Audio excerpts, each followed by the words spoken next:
लोक सेवा का आनंद। देवताओं ने विष्णु भगवान से कहा, स्वर्ग में रहते हुए बहुत दिन हो गए, सो ऊब आने लगी है, किसी इससे भी अच्छे लोक में भेज दीजिए। विष्णु जी ने हाँ कह दी और मनुष्य लोक में भेज दिया। साथ ही साथ यह भी कहा, सुख और सौंदर्य तभी दृष्टिगोचर होगा जब तुम लोग करुणा जीवित करोगे और सेवा धर्म का रसास्वादन करोगे। देवता विमानों में बैठकर मनुष्य लोग चल पड़े, पर वहाँ तो सभी लोग दुखों में डूबे हुए थे। देवताओं ने उनकी सेवा करने का निश्चय किया। कोई मेघ बनकर बरसने लगा, किसी ने ऊष्मा और ऊर्जा बिखेरी, कोई रात्रि में शीतलता भरा प्रकाश बांटने लगा, किन्हीं ने वनौषधियों का रूप बनाया और अपरिग्रह बनकर लोगों की कष्ट मुक्ति का उपाय बताते हुए परिभ्रमण करने लगे। बहुत दिन बाद विष्णु भगवान ने नारद को देवताओं की स्थिति मालूम करने पृथ्वी पर भेजा। उन्होंने आकर उत्तर दिया, देवता लोक सेवा के आनंद को स्वर्ग से बढ़कर मान रहे हैं और उनका वापस लौटने का मन नहीं है। अखंड ज्योति, मार्च सन 2003। बड़ा लाभ। रेखा गणित के अनेक सिद्धांतों का आविष्कारक यूक्लिड पिता के विरोध करने पर भी अपने काम में लगा रहता। एक दिन उसके पिता ने कहा, यह बेवकूफ़ी का काम अगर तुम नहीं छोड़ोगे तो मेरी संपत्ति में हिस्सा न पा सकोगे।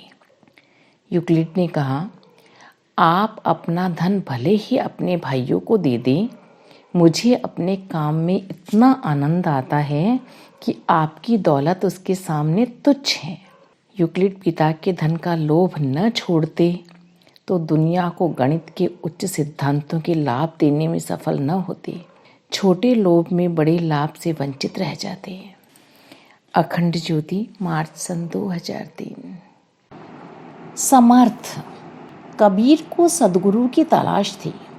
निकट में स्वामी रामानंद के अतिरिक्त और कोई सूझता न था। अनुरोध को वे स्वीकार कर नहीं पा रहे थे। जुलाहे को दीक्षा देने में उन्हें अन्य शिष्यों के कुपित होने का भय था। कबीर ने रास्ता निकाल लिया। वे गंगा घाट में सीढ़ियों पर जा लेटे। वृद्ध स्वामी जी को कम दिखता था। भोर के अंधेरे में नियत रास्ते से चलते हुए उनका पैर सीढ़ियों पर लेटे लड़के की छाती पर पड़ा। पता चलते ही वे राम राम कहते हुए पीछे हट गए। कबीर उठकर चल दिए। चरण स्पर्श को उन्होंने दीक्षा माना और राम राम उच्चारण को गुरु मंत्र। गुरु शिष्य का एक तत्व जैसा संबंध बन गया। कबीर कहते थे, शिष्य अपनी शालीनता, अपनी श्रद्धा के बल पर गुरु को और भक्त अपनी भावना के बल पर भगवान को समर्थ बनाता है। अखंड ज्योति, फरवरी सन 2002। बंधन मुक्ति। राजा परीक्षित को भागवत सुनाते हुए जब सुखदेव जी को 6 दिन बीत गए और सर्प के काटने से मृत्यु होने का 1 दिन रह गया, तब भी राजा का शोक और मृत्यु भय दूर न हुआ। कातर भाव से अपने मरने की घड़ी निकट आती देखकर वे क्षुब्ध हो रहे थे। सुखदेव जी ने परीक्षित को एक कथा सुनाई। राजन, बहुत समय पहले की बात है। एक राजा किसी जंगल में शिकार खेलने गया। संयोगवश वह रास्ता भूलकर बड़े घने जंगल में जा निकला। रात्रि हो गई, वर्षा पड़ने लगी। सिंह व्याघ्र बोलने लगे। राजा बहुत डरा और किसी प्रकार रात्रि बिताने के लिए विश्राम का स्थान ढूंढने लगा। कुछ दूर पर उसे दीपक दिखाई दिया। वहां पहुंचकर उसने एक गंदे बीमार बहेलिये की झोंपड़ी देखी। वह चल फिर नहीं सकता था, इसलिए झोंपड़ी में ही एक और उसने मल मूत्र का स्थान बना रखा था। अपने खाने पीने के लिए जानवरों का मांस उसने झोंपड़ी में ही लटका रखा था।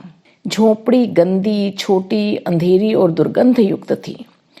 पहले तो वह ठिठका, पर अन्य कोई आश्रय न देखकर बहेलिये से उसी में ठहर जाने की प्रार्थना करने लगा। बहेलिये ने उसे समझाया, राजन, आप इस स्थान पर नहीं रह पाएंगे, पर एक दिन रह लेंगे तो इस गंध के आदी होकर छोड़ेंगे भी नहीं। राजा बोला, यह तो आज भर की विवशता है, मैं सवेरे अवश्य चला जाऊंगा। हुआ वही जो होना था। राजा ने सवेरे उस स्थान से जाने से मना कर दिया। यह कथा चल रही थी कि परीक्षित बोल पड़े, वह कैसा मूर्ख राजा था। शुकदेव बोले, परीक्षित, वह मूर्ख तुम ही हो जो मलमूत्र की इस कोठरी को छोड़ने से डर रहे हो। अवधि पूरी हो जाने पर भी तुम झंझट फैला रहे हो।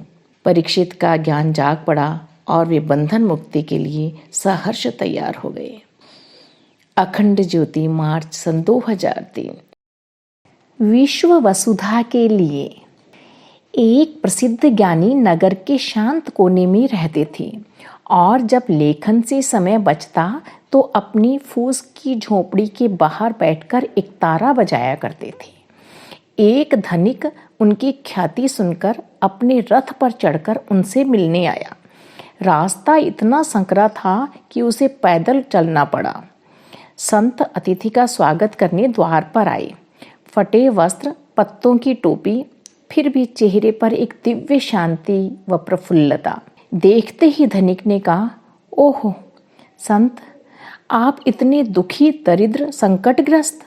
संत मुस्कुराए और बोले, मैंने सुना है धन के अभाव में मनुष्य गरीब भर रहता है। दुखी वे रहते हैं जो अज्ञानग्रस्त हैं। बताओ, मैं गरीब हुआ या दुखी?